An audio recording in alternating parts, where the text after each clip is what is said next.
बिस्मिल्लाहिर्रहमानिर्रहीम। अस्सलाम वालेकुम। मैं आज आपको गजरेला की रेसिपी बता रही हूँ, जिसे जामलों की खीर भी कहते हैं और गजरेला भी कहते हैं।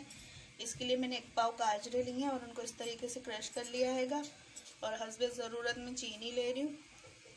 और ये मैंने आधी प्याली चावल लिए थे, जिनको मैंने 4 घंटे भिगो लिया हैगा अच्छे से साफ करके, और मैंने इसे भिगोने के लिए रख दिया था। ये 1 किलो मैंने दूध लिया है, जो मैंने रख दिया था उबाल आने पे हल्की आंच पे पकने के लिए। अब मैं इसमें चावल डालूंगी। ये चावल जो मैंने 4 घंटे भिगोए थे, इनको मैं हाथ से क्रश कर लूँगी। यूँ ये हाथ से हो जाएंगे बहुत आसानी से। फिर मैं इन्हें दूध में डालूँगी। ये चावल डाल दूँगी मैं दूध में।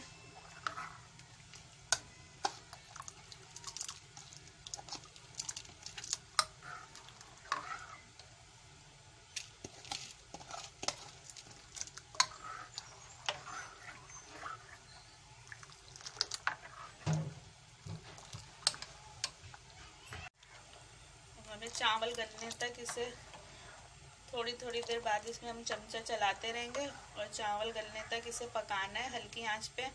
और चमचा हमें इसमें थोड़ी देर बाद चमचा चलाना हैगा, ताकि चावल गल जाएं और घुट जाएं। फिर हम इसमें गाजर और चीनी डालेंगे। ये देखिए हमारे चावल फूल गए तो गल गएंगे। अब हम इनको चावलों को या तो आप इसी में घोट लें, वरना मैं इनको छन्नी की मदद से निकाल लूँगी और इनको पीस लूँगी। मैं छन्नी से ये चावल निकाल लूँगी, एक छन्नी लूँगी और इससे चावल निकाल लूँगी सारे। ये चावल मैंने पीस लिए हैं, मिक्स करूँगी।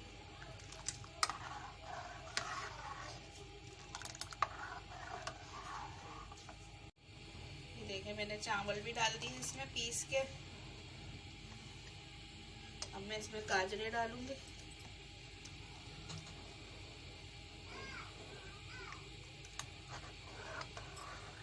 गाजरें अपना पानी छोड़ेंगी तो ये थोड़ा वापस पतली हो जाएगी। जब भी मैंने थोड़ी गाढ़ी रखी है ज़्यादा, तो ये पकेगी। अभी गाजरें अपना पानी छोड़ेंगी।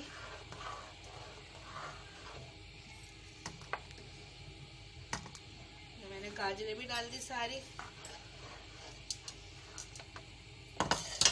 और ये मैं हस्बे जायका चीनी जो मैंने बताई थी वो भी डालूंगी।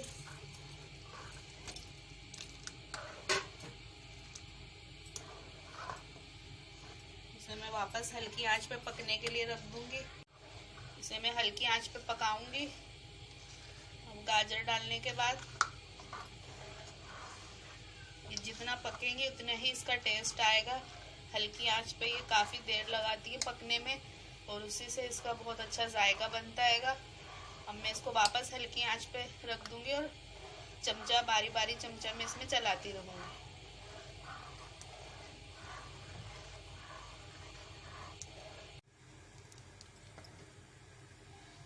ये देखिए हमारी गाजरें भी गल गई हैं और कितना अच्छा कलर आ गया हमारे गजरेले का। बहुत ही टेस्टी बना है, ये बहुत ही मज़ेदार रहेगा और इसका कलर भी बहुत प्यारा हैगा। ये बिल्कुल तैयार हो गया है हमारा। अब हम इसे डिश में निकालेंगे। ये देखें बिल्कुल रेडी हो गया है गजरेला और हमने अपनी डिश में भी निकाल लिया हैगा। ये बहुत ही टेस्टी बना है और बहुत ही मज़ेदार बनाएगा।